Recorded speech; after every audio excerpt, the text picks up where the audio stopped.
rolling then. But first of all, Amy, thank you so much for being here. I know that we had you last year, but it's so nice to have you back again this year. It's always nice to revisit these lending libraries, which are such a great resource. So thanks for being here again. You bet. I really appreciate the opportunity. We serve the entire state, so it's really hard to get out and about to everyone. And so this, I think, is really a great way to do it. All right. And we talked before about, do I use Teams or pardon me, do I use Google Meet or what do I use? And so you saw me fudging around there trying to figure it out. Are you seeing my screen? Yep, it looks great. Perfect. Okay. So I am with Minnesota STAR program. We are a division of the Department of Administration. But STAR is simply an acronym. It stands for System of a Technology to Achieve Results. We are Minnesota's federally funded ATOH program. We do not get any state dollars. It's all federal. We provide services to all Minnesotans with disabilities and or functional needs. Unlike some programs, there's really no proof of disability required. All we ask is that you are a Minnesota resident. If someone were to reach out to us and maybe they're from one of the Dakotas, Iowa, Wisconsin, what we will do is we'll introduce you to the ATOH program from your state. So the good news is, if we're not able to serve someone, we can hopefully connect them with someone who can. There is no cost for our services. Our primary services include device demonstrations, equipment loans. We have both short-term and then a very limited amount of open-ended loans.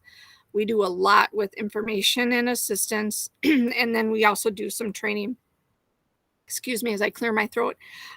Because you guys are amazing and do what you do, you probably are familiar with the image that I have on the screen. As we go through, you'll see I have various images and I'll share about those. But, here's just an example of some AAC language stating our name. So let's talk a little bit about the specific services that we offer. So the first would be device demonstrations. And usually our demonstration is going to be requested either by an individual with a disability, maybe a family member, a guardian, or a professional. What we usually do is we're going to demonstrate one, usually more than one device. What's nice is this gives us the ability to compare features. So, if an individual maybe doesn't know what technology they need, we'll have a conversation on the front end to try to figure out, where are you struggling? What are some things that you're not able to do independently, but you want to do independently? And so then that kind of helps guide us to the technology that we think will be valuable for them to take a look at. On the screen, we've got an image of a sweet little who is testing out some AAC devices. And so by trying a few different devices, they're able to compare features and, take a look at what's different between the two devices or three devices and, what are they more comfortable with. And at that point, hopefully then they can decide, yes, assistive technology could be an option for me, or no, this device just is not going to work. If they get to the point where they say, yes, I'm interested, I think this could help, but I just don't know, it's been 15 minutes, how do I know? That's where they can take advantage of one of our lending library devices, where they can borrow that device for 30 days. It says or less. We're trying to work with people on this. We'll do 45 days. This gives them an opportunity to try out the equipment in their own environment. So, as an educator, if you borrow a device for a student, they then can try it out in the schools, or maybe a parent borrows the device, so then they can try it out at home and at school. It's really going to help, hopefully, make a decision on, will assistive technology work? will this particular piece of technology work? Also, if we've got an individual who maybe has, let's again talk about an AAC device, maybe they've got one on order and it's not there yet. So if we have one in our library, they could borrow one from us and use it until theirs arrives. Also, if they have a piece of equipment that breaks down and needs to go back in for repair, they can certainly borrow our devices. And then also as professional development. So you as an educator, if you're working with someone and you heard about a new piece of technology, and you wanted a chance just to work with it and test it out, get familiarized with it on your own, that's something that you can do too. And then I mentioned open-ended loans. So occasionally we'll have equipment that is still working really well, but either manufacturers maybe have decided to no longer manufacture the item, or maybe they have a new model and you can no longer purchase it.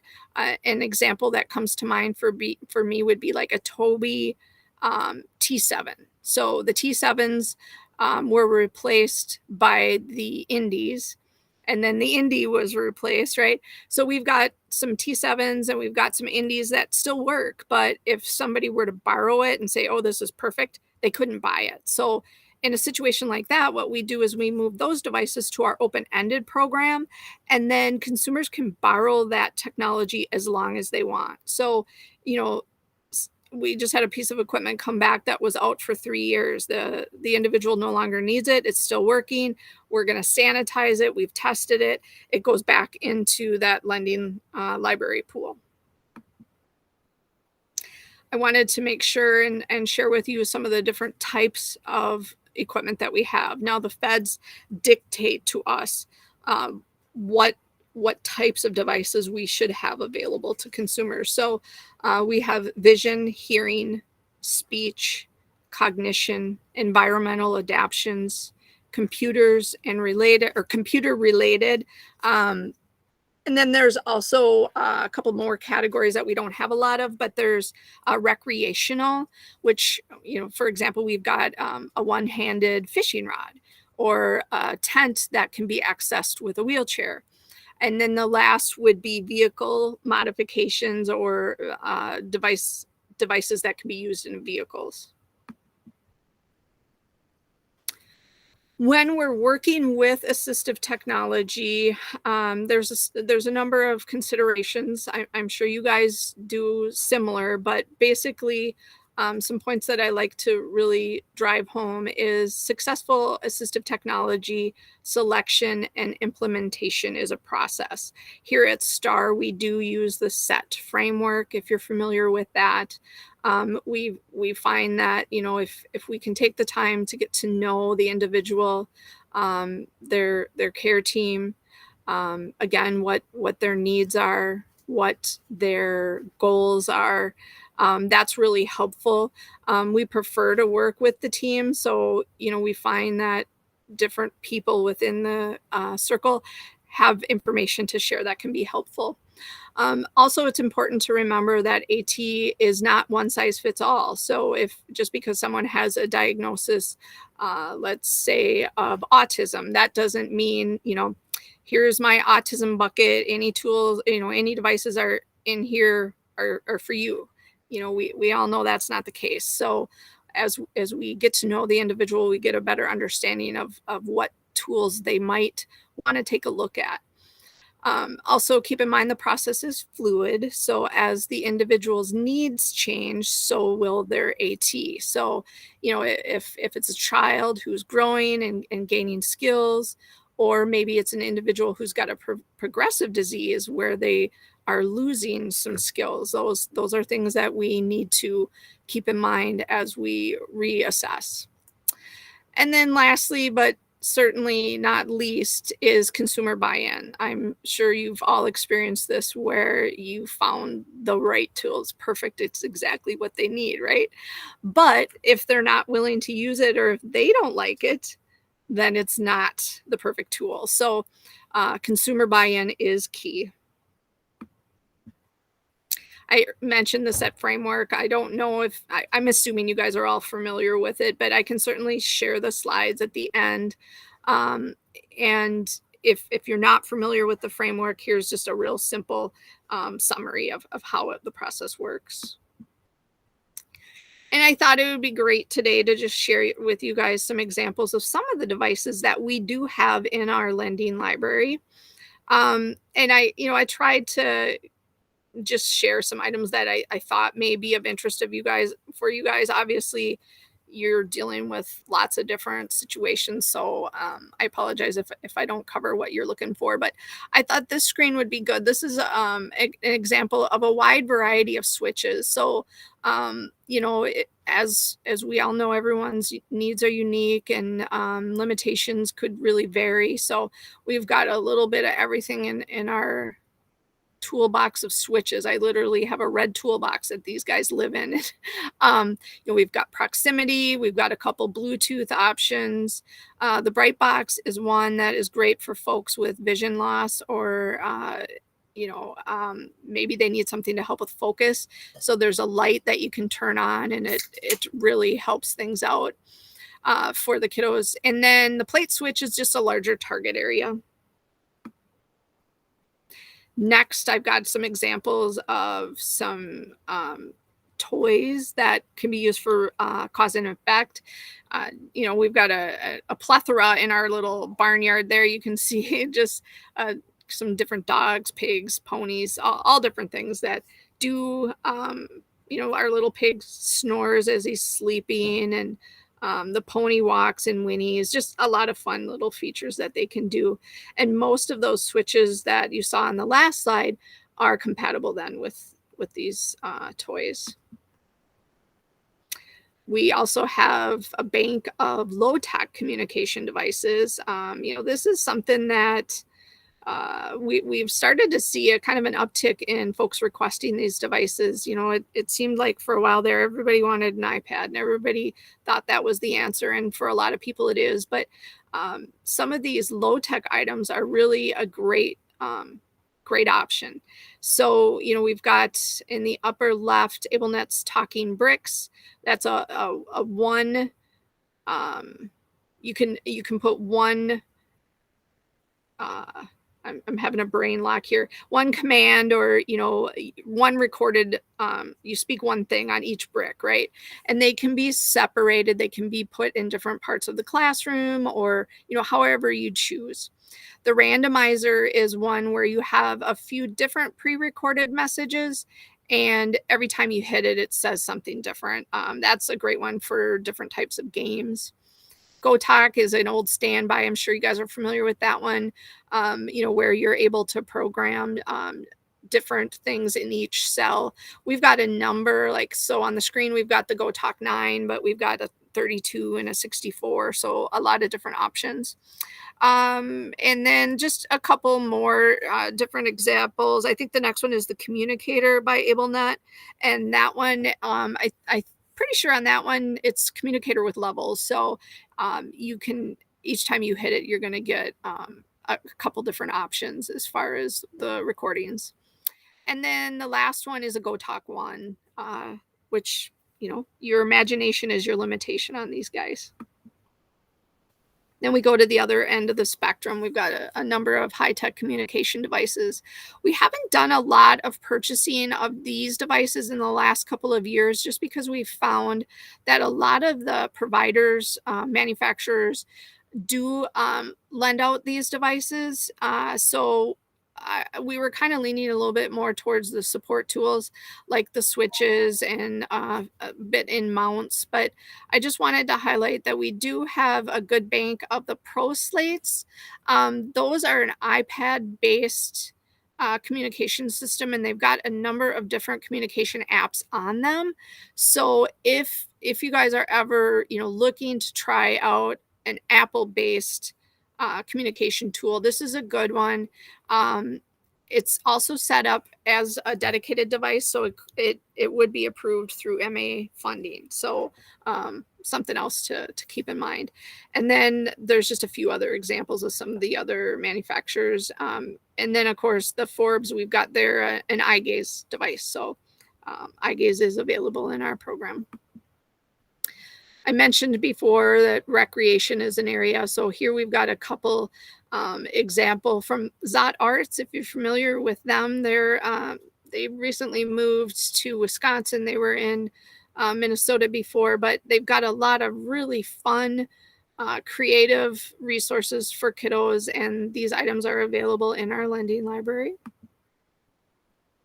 And then I just put on the screen some examples. Maybe there's certain areas that you're trying to work with or focus on. So, routines is something that comes up quite a bit. So, Revive Connect is one that people have really enjoyed, where you can put in the student's schedule, and you could put down what classes they're at what time of day, and then what happens is it periodically will vibrate, and then the student is asked to tap the device, as far as if they're focused or if they're concentrating, and then you're collecting data to see when they're staying on task, when they're struggling, and then hopefully you can kind of together come up with a plan to help the kids um, to stay focused, or maybe they need additional supports at different times of day. So that's an interesting tool.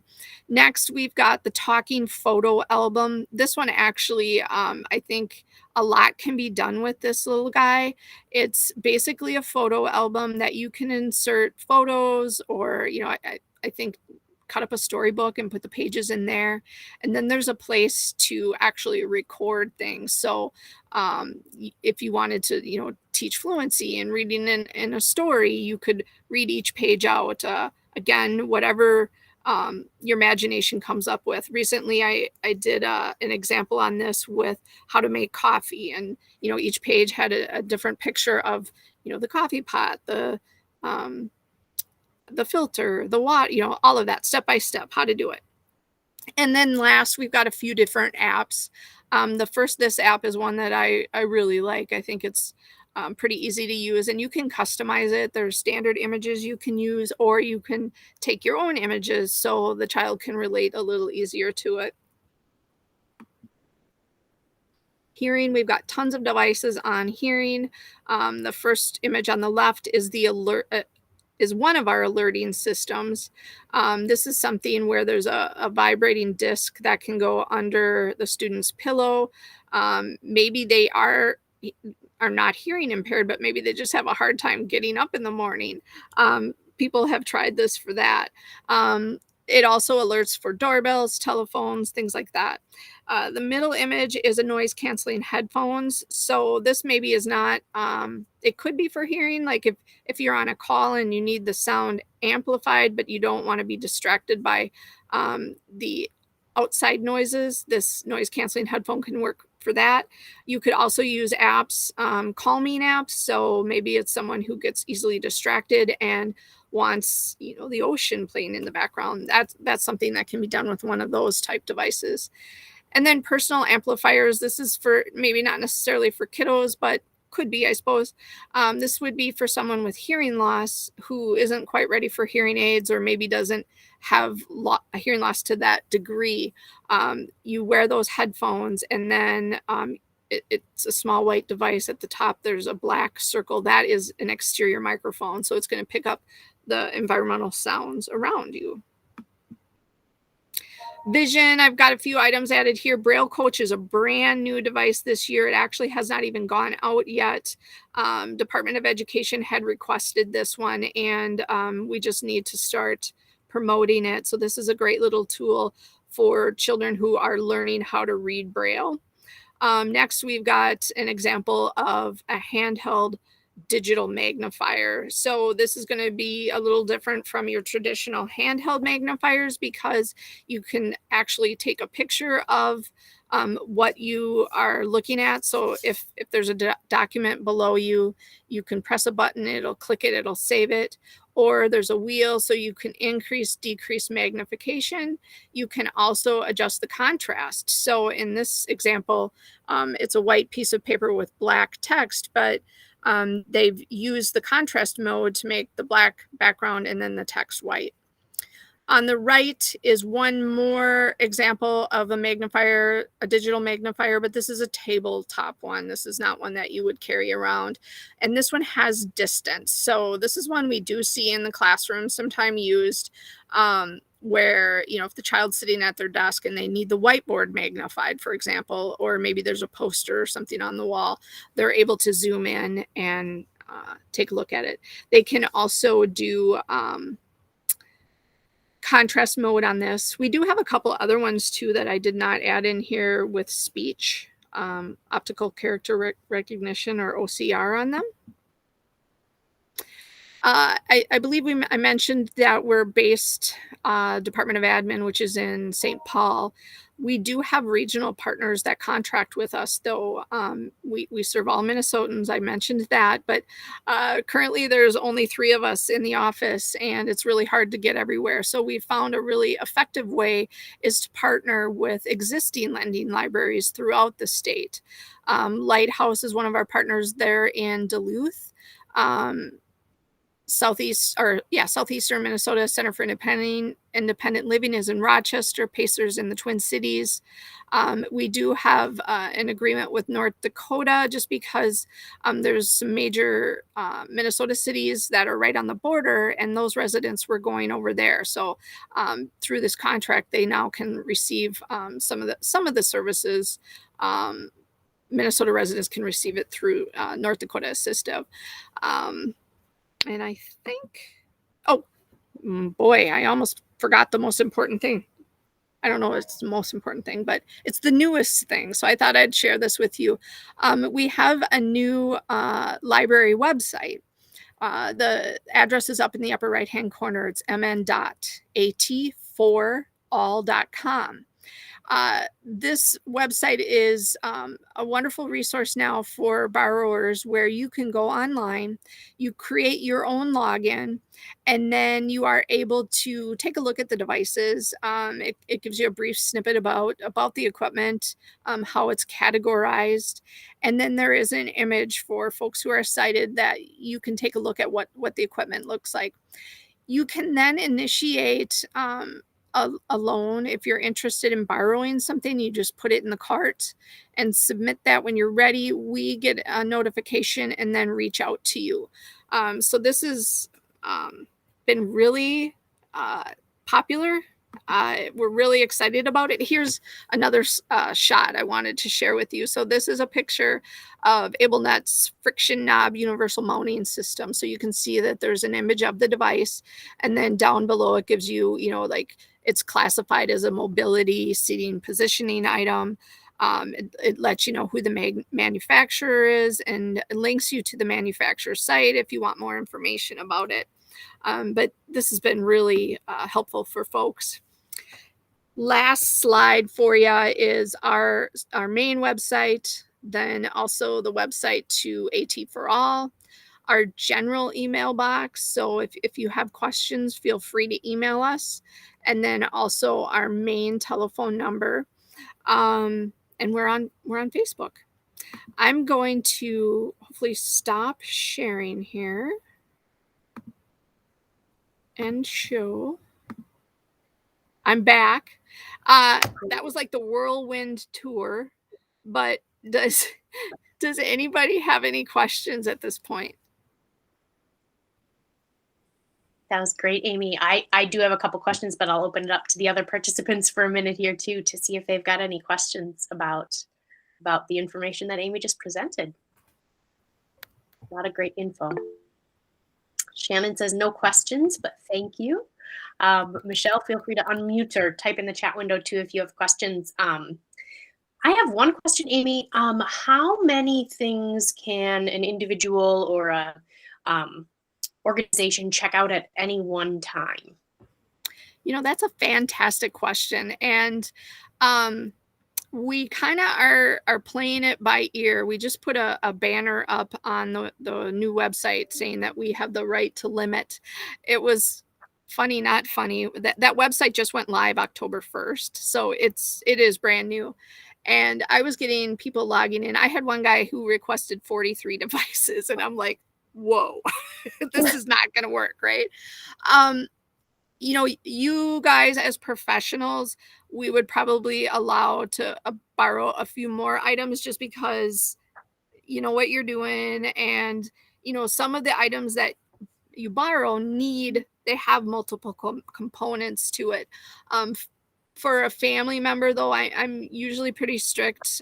We usually limit it to 1 to 3 items, um, again depending on what they're looking at. So um, worked with a mom this morning who's got a little he's 4 and he's got some speech delays, and she wanted to work with him, reading along with him. So she was looking at all these scanning pens, which I was like, I understand what you're doing, but I'm not sure that's the right technology for you. So we did a demonstration and I showed her the scanning pens, but then I brought out like that talking photo album that I showed you guys. And, I said, hey, you could create your own stories, or you could print out a storybook, and, a few other things where she wouldn't have figured that out on her own on the site, but we're trying to offer that service to the borrowers. But long answer shorts is it really depends, and if it looks like you guys can handle 3 or 4 items, that would be fine.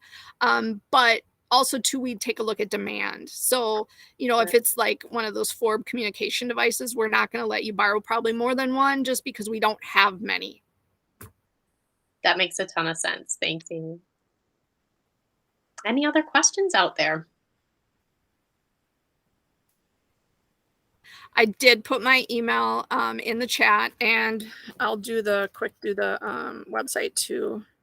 Perfect. I'm We excited about that website to be able to see everything that's there in the library. That's really exciting. Please take a look at it and let us know your feedback. If there's something that you don't like, or if you feel there's something missing, we'd love to hear that.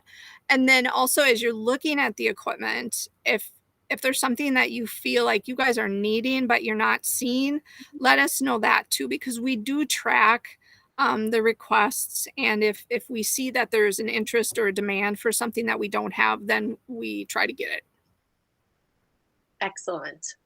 I do have one final question, Amy. Um, so you mentioned all your partners, and so like we have Lighthouse up here. Duluth Public Schools has a membership with the Pacer STC Library. To access things from the Star Lending Library, is it easiest to go through one of those organizations or to do it directly through your website? What's the preference? You can really do it either way. If you typically work with Lighthouse, for example, go to them. They know what we have. We work closely together. So if there's a piece of technology that they don't have but you want, they would either reach out to us or send you to us. I should also explain, I didn't mention this earlier. The way we work it, there's no cost to borrow the device. We would ship it to you, and we would pay the cost to ship it to you. But then when you're done, it's your responsibility to get it back to us. And that would be a cost that you would have to cover. Another thing, just to make sure you guys understand, if you borrow it from St. Paul, it has to be returned to St. Paul. It can't go to Lighthouse, even though they're one of our partners. We're really strict on the devices. The devices stay where they're originally housed. Beautiful. Great information. I am going to go ahead and stop the recording now because it seems like most of the questions are taken care of.